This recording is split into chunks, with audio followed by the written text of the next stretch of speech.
The ballroom pulsed with orchestral notes and muted laughter, every face alight with the soft shimmer of chandeliers overhead.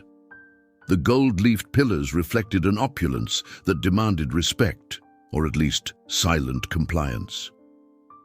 From the corner of the vast hall, Victor Weber quietly pushed his cart, invisible but not absent, his blue jumpsuit as clean as the floor he polished.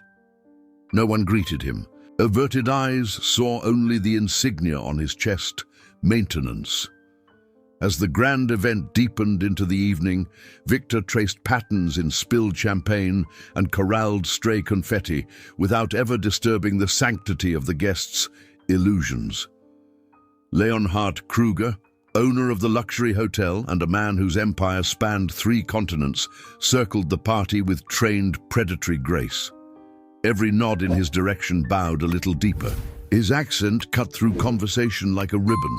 Deutsch when he was annoyed, crisp English when closing deals, a hybrid charm that conquered rooms as easily as he conquered markets.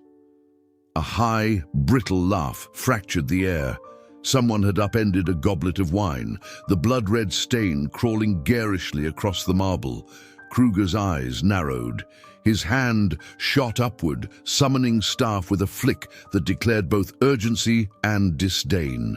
"Holen Sie das sofort weg!" His command detonated through the silence, and the waiter froze, mid-step, at the edge of panic. Victor's cart rolled forward, deliberate and smooth, as heads angled away, unwilling to share the shame that always seemed to settle on the help. He kneeled before Kruger's shoes, cloth poised, gaze fixed on the floor, ears burning as overheard whispers slithered around him. Kruger leaned in, voice low enough to privately poison, loud enough for the nearest guests to catch the insult wrapped in Deutsch. "Das ist es, was aus Menschen wird, wenn sie aufgeben. Wenigstens wischt sauber. This is what people become when they give up.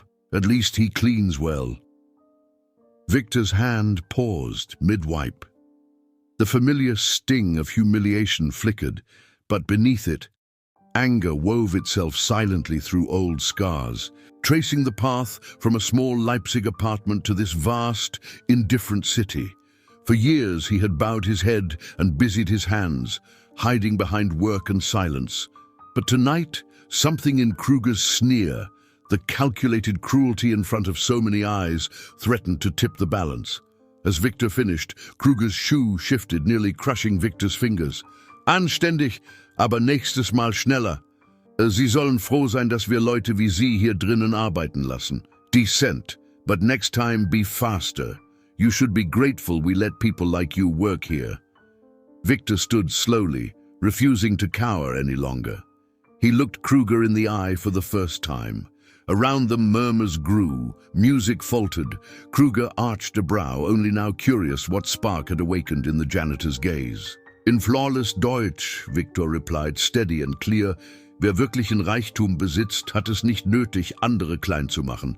Mein Großvater hat Brücken gebaut, keine Mauern. Those who are truly rich have no need to belittle others. My grandfather built bridges, not walls." For a heartbeat, time stalled. Kruger stammered, momentarily unmoored from certainty. "Wie reden Sie mit mir? Vergessen Sie nicht, wer Sie sind.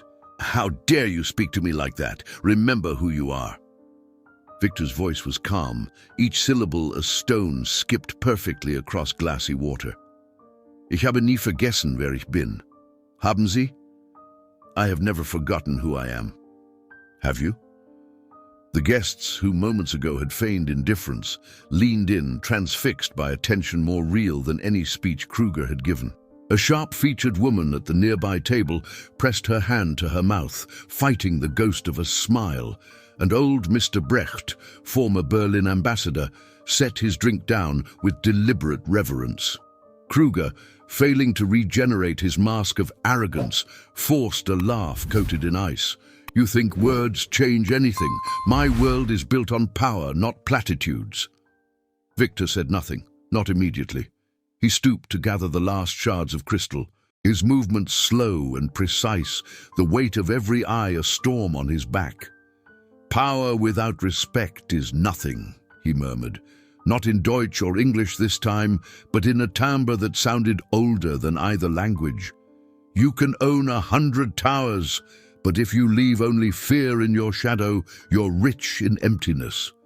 Kruger stepped back, unsettled, and the distance between Billionaire and Janitor became something everyone in the room could feel and remember. A young caterer approached Victor, pressing a folded napkin into his hand. "Play for us," she whispered, her accent barely veiled. "The Steinway in the foyer. It needs life again." Victor hesitated.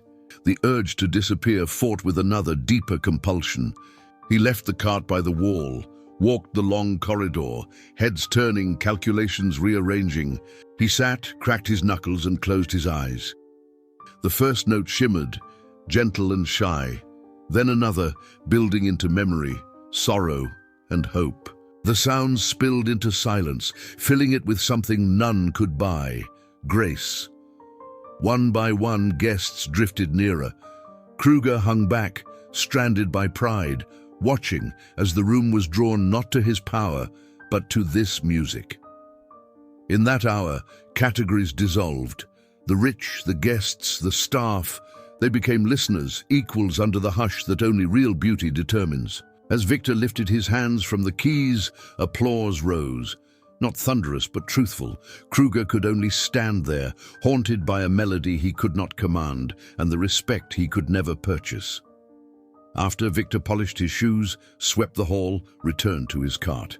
His uniform remained the same, but the air around him had changed. Eyes met his now, uncertain but open, or simply grateful. Kruger wandered the deserted ballroom in the aftermath, the detritus of status at his feet, searching for something to fill an emptiness revealed by silence.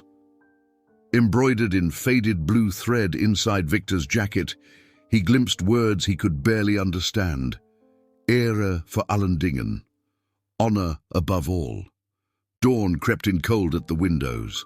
Victor left the building as he arrived, alone, but never broken. Kruger, for the first time in a long reign at the summit, stared at his own reflection and realized power meant nothing if the only power he could wield was to keep others bowed. And in the place between the notes, in the space where one man knelt and another finally stood still, the lesson lingered. Dignity cannot be ordered, and respect cannot be bought. It must be given, or it vanishes with the last echo of the final song.